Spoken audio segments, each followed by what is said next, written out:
Тук искам да покажа нещо, което може би не повече от 2-3 човека са го видели. Какво е то? Тук влиза ходящата вода за басейните за пастървата. Това тук е отаечна шахта. За да не вкарва боклуци водата в басейните, тук преминава и понеже се успокоява, тя се отаява, боклуците се отаяват. Следствие на отаяването, ето какво представлява отаечната шахта. След като се утаи тук водата, тя преминава през тръбите. И тъй като водата е изключително силно варовита, буквално за няколко години задръстват се тръби. Т.е. имаме силни отлагания от варовик по тръбите. И може би след някоя друга година ще ми се наложи или да чистя тръбите с нещо, или да ги подменям, защото те просто ще се затворят наполовина. И с един изключително грамотен човек, казва се Димитър Ненков от Свищов. Същия този човек има авторско свидетелство от 1976 година. Т.е. още тогава той е признат от съответните институции в България като изобретател и внедрител. Едно от неговите, това патентно свидетелство, авторско свидетелство, е за използването на магнитите за земеделието, за използването на водата от магнитите пак за земеделието, за много неща в различни консервни промишлености, включително и в винопроизводството и така нататък. И аз му казвам, Мите, тези проблеми, между прочим, Митко е по образование химик. Години наред работил в Свилоза Свищов. И тъй като това е наистина много грамотен човек, той ми казва, нямаш никакви проблеми, аз много бързо ще ти махна варовика от тръбите. Как бе, Мите? Ще ти кажа как. Изпрати ми, съвсем скоро ми изпрати една-двойка магнити и тези магнити, каза, ги слагаш на входа на тръбата. Ето къде са магнитите. Не зная доколко ще се види, защото водата отгоре е малко боклуци има.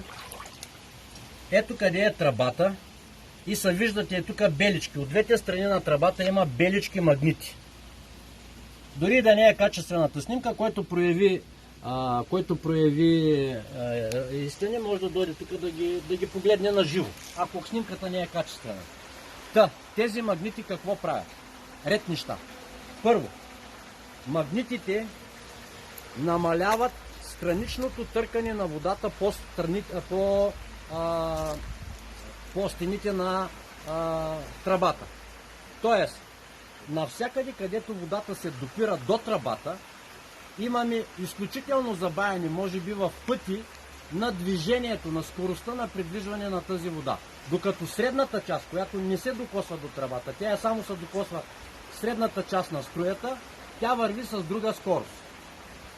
Буквално 10 минути след като поставих магнитите, въпреки че тръбата е все още запушена от варовик, веднага се увеличи количеството вода, което преминава през тръбите, там където влиза в басейните. И аз му звъня по телефона и му казвам, Митя, видимо се увеличи водата, ама нагара и то с варовик не е паднал. И той се смее и казва, да, не е паднал, нали ти обясних, че всъщност поради това, че е намаляло търкането на водата около тръбата, просто за единица време преминава по-голямо количество вода.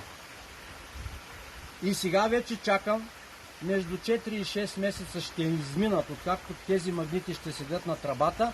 Той като химик ми гарантира и ми казва, този варовик, магнитните силови линии ще го разрушат и този варовик ще го разтворят до калцит. А калцита той е мек и мазен, въпреки че е сухо, той е мек и мазен и просто ще се изтече през тръбите. И тръбите ще ми се изчистят. Така че това е нещото, което Митко го знае от много години, аз от съвсем скоро, но аз започнах да прилагам, тъй като имам 100% доверие и започнах да го прилагам, за да го проверя. Аз всичко проверявам. Който и каквото и да ми каже, всичко проверявам. Което се потвърди, го приемам. Което не се потвърди, не го отричам, но го оставям докато се потвърди. Ако това нещо наистина ми свали, аз съм убеден, че ще го свали, но просто става по-продължително. Говорим за 4 до 6 месеца. Вие спокойно може да си го ползвате на тръбите в вашите жилища, ако имат затлачване от котлен камък, то не е котлен, а не е варовик, като пристоят тези магнитчета от двете страни на тръбата, определено трябва да са насочени по определен, той си дават стрелкички на магнитите, Митко, прави пълно указание, вие ще си намалите, ще си увеличите дебита на затлачените тръби. Чисто практично, няма какво да коментираме. Няма какво да коментираме.